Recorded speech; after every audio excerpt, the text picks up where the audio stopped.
Hi everyone, it's time for this week's edition of the Roar Report. We're looking at the week of May 13th through the 17th. And it's actually looking like in terms of like extracurricular activities and getting out and about in the community, Monday, Tuesday, and Wednesday are looking pretty quiet. But Thursday, we're going to make up for it because we are busy.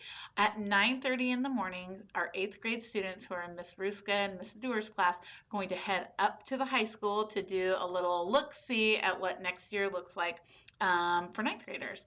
And then at 9:55 that morning, all of our choir students will be hopping on a bus and going to the high school as well. They will be rehearsing for their concert that is later that evening. At 12:50, we are having an awards assembly for our Students of Excellence and Never Give Up award winners.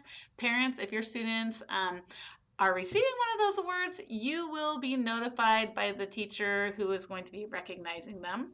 And then that night at 7 o'clock, we have our end of the year spring concert with our choir students. And that is a joint effort between the high school and the junior high. It's always a really nice time and a great thing to do on a Thursday night.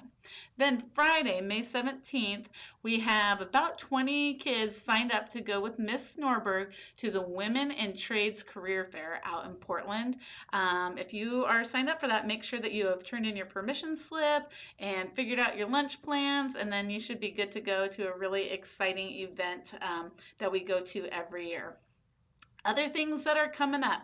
On Monday, May 20th, all library books are due. So we have several students with books out still, many with overdue books. It's time to, I don't know, start looking under beds and in couch cushions or wherever.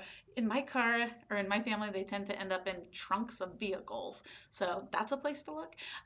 Get your library books turned in so that you stay out of detention for having overdue books.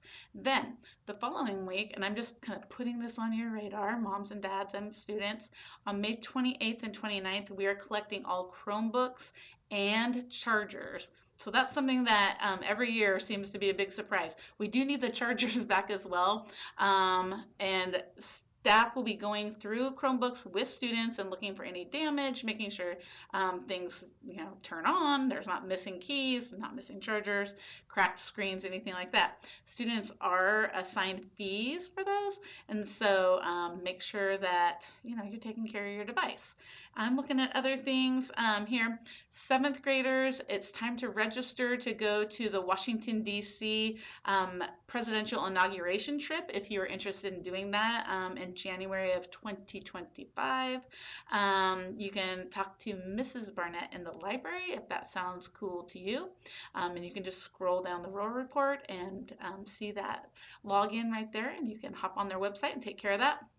And then finally, I want to give a shout out to our students and our teachers. We are wrapping up state testing, and I got some really cool news this week. Now, I can't say this is official. These are preliminary test results. And right now, all we have in is our language arts. So science will be coming in soon, our science results and our math results, because we're just finishing that up now. But, state's a little slow getting this information back to us. But our language arts stuff, that data is looking so good. Both our 7th and 8th grade students should pat themselves on the back, and the teachers should pat themselves on the back. And I'm going to just say it. All those teachers back from, I don't know, Liberty, South Prairie, and East, they should be patting themselves on the back too. Our students, for the first time in a really long time, it looks, now remember, not official, preliminary data, it looks like we are actually beating the state average in our language arts scores, and that feels awesome. So students, your hard work is paying off.